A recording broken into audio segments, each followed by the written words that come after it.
Bonjour à toutes et à tous et bienvenue à ceux qui nous rejoignent pour la première fois. Nous sommes ravis de vous retrouver pour une nouvelle édition de 5 minutes d'arrêt.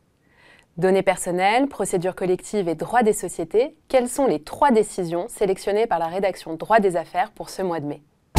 La première décision qui a retenu notre attention est un arrêt de la Cour de justice de l'Union européenne qui apporte des précisions inédites sur les conditions du droit à réparation en cas de violation du RGPD. Les faits étaient les suivants. Une société autrichienne pratiquant la vente d'adresses collecte des informations sur la population autrichienne à des fins de publicité ciblée. Avec l'aide d'un algorithme, elle déduit les affinités d'un particulier avec un certain parti politique autrichien. Ces éléments ne sont pas transmis à des tiers. Le particulier se sent cependant offensé par le fait qu'une affinité avec le parti en question lui a été attribuée. Soutenant que le traitement a été fait sans son consentement, en violation du RGPD, il demande alors réparation devant le juge autrichien. Saisie par ce dernier, la CJUE apporte d'intéressantes précisions sur les conditions du droit à réparation en cas de violation du RGPD. Dans un premier temps, elle juge que la simple violation des dispositions de ce règlement ne suffit pas à conférer un droit à réparation. La personne concernée doit donc prouver le préjudice subi. Bien sûr, le RGPD prévoit d'autres voies de recours et notamment permet d'infliger des amendes administratives pour lesquelles l'existence d'un dommage individuel n'a pas à être démontrée. Dans un second temps, la CJUE précise que le droit à réparation ne peut pas être subordonné à la condition que le dommage moral atteigne un certain seuil de gravité. Non seulement la notion de dommage doit être interprétée au sens large, mais en outre, un tel seuil serait susceptible de fluctuer en fonction de l'appréciation des juges saisis. La CJUE précise enfin que le RGPD ne comprend pas de règles relatives à l'évaluation des dommages et intérêts. Il revient donc aux juges nationaux de fixer le montant des dommages et intérêts dus au titre du droit à réparation, tout en respectant les principes d'équivalence et d'effectivité du droit de l'Union. Décryptons maintenant un arrêt du 24 mai en matière de procédure collective. Très simplement, quels sont les faits? Dans le cadre d'un procès, des fonds dus à une société sont versés sur le compte CARPA de son avocat. Pour payer les honoraires de ce dernier, la CARPA, sur autorisation de la société, émet un chèque de 200 000 € au profit de l'avocat. Jusqu'ici, tout va bien. Seulement quelques jours plus tard, la société est mise en redressement judiciaire. Alors, quel est le sort du chèque émis par un tiers, c'est-à-dire ici la CARPA? L'avocat, donc le créancier, peut-il le conserver? Non, pour la Cour de cassation. Le chèque doit être rapporté à la procédure collective, ce qui signifie que l'avocat doit en restituer le montant. Voici pourquoi.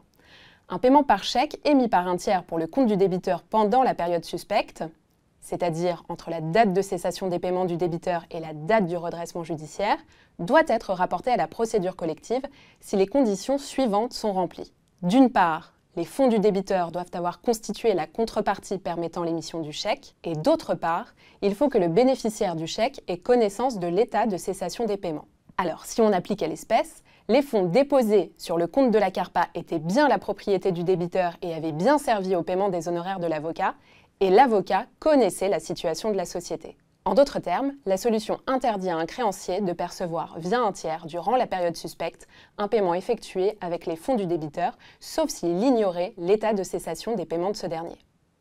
La troisième décision que nous allons aborder concerne une société dont la responsabilité est recherchée pour des actes de concurrence déloyale commis par son fondateur.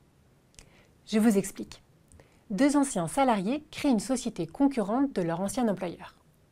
Cet ancien employeur agit alors en responsabilité contre la société concurrente et lui reproche d'avoir détourné des données commerciales par l'intermédiaire de son dirigeant à l'époque où il était encore salarié.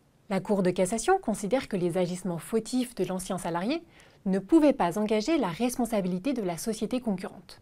Pour prendre cette décision, la Cour s'appuie sur les 2 règles suivantes. D'une part, la faute de la personne morale résulte de celle de ses organes, ce qu'on déduit de l'article 1240 du Code civil. D'autre part, les sociétés commerciales jouissent de la personnalité morale à compter de leur immatriculation au RCS. En l'espèce, la Cour relève que la société poursuivie n'était ni constituée ni immatriculée au moment des faits, et que l'ancien salarié n'en était pas encore dirigeant. La société n'avait donc pas acquis la personnalité morale. Dès lors, les faits de détournement de fichiers ne pouvaient pas engager la responsabilité de la société du fait de ses organes. 2 commentaires sur cette solution.